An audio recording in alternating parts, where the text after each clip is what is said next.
አሁን አማራ ቄሱ ለአብይ አህመድ ስብሐት ለእግዚአብሔር ይላል። ተመልከቱ። አቤት አቤት፣ እንዴት ነው? ለምንድን ነው መንግስት አንተን ከቲክቶክ አውጥቶ ወደ ጡረታ የማያስገባልን? ለምን? በቃ ቲክቶክ ላይ ምንም አትሰራም። እዚህ ጋር ያጨናነቅ ነው፣ ወጣቱን እያጨናነቀው ነው። እና ወደ ጡረታ ብትወጣልን ባይነኝና ይሄን መልእክት ላደርስልን የመጣሁት ሞጣዬ ቀራኒዮ ሼባው ሽማግሌው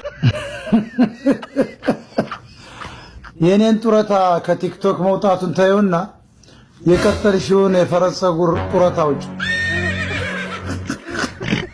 ምን አይነት በክት ናት እባክሽ።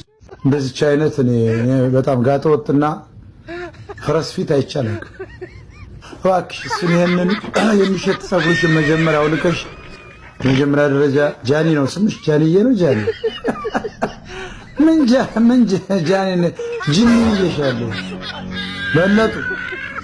ሮማን ተሰማ አሁን ስራሽን አገኘሽ። አሁን አየሽ፣ አሁን ወደዚያ ወደ ልክሽ ወርደሽ ገብተሻል። አየሽ፣ ይችላል እንደዚህ ጉራጌ።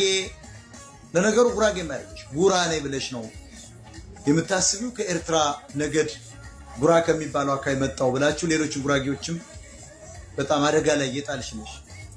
እሙሙ ያደረ እሙሙ አይለቅም ምናምን 17 ሴት ያገባል ምናምን። ይሄ የጉራጌ ባህል ማለት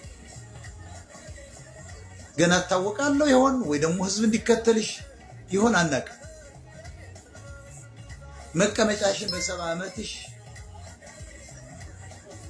ገልበሽ የምትንቀሳቀሽ ወራዳ፣ በባንዲራው በአማራ ሸማ፣ በአማራ በርበሬ፣ በአማራ እንጀራ፣ በዚህ ሁሉ የታወቅሽ ነጋዴ ነሽ።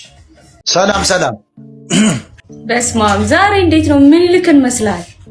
ሰላም ከየት ነው? ከአዲስ አበባ ነው ስትል እንዴ ሞጣ ምንድን ነው እንዴ ስትል ነው? እናንተ ማብራራው ራሴ ሁልጊዜ የሚገቡ ሰዎች መናገር አለባቸው።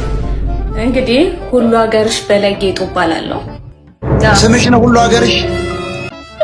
እንደዚህ አፍ ተከፍቶ በደንብ አይሳቅም። እሺ አሁን ተሞላቀቅ ያለው እንዳቀማመጤ ላስተካክል። ሞጣዬ ምንድነው? እንዴት አድርገሽ የተቀመጥሽ? ይሄው ሻንስ ምን ማለት ነው? እንደ ወንድ ልጅ ተፈራጦ እግር አንዱ ግራ ወደ ቀኝ መቀመጥ ማለት ሞጣዬ እንዴት ላድርግልህ? ለምን ታረጊልኛለሽ? እስካሁን አላስተማርሽም? ምንድነው የታሉ ማዘር?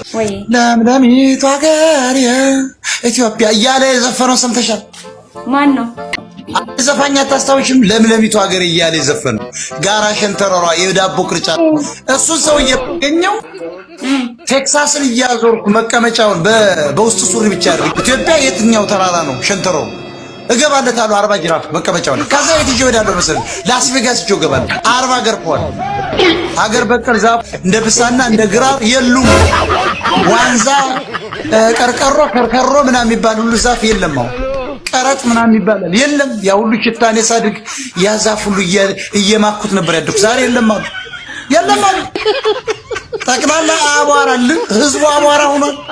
አገሩ አቧራ ሆኗል። ለምን ስትይ በባህልና በሃይማኖት አማራን አስረው ይዘው ስትገደድ ትበዛለህ እየተባለ ይኸው ዛሬ መለኩሴ ሁሉ የተገደለ አማራ ነኝም አይደል? ጥቁር ለብሶ ሃይማኖት የተነካ ይላል።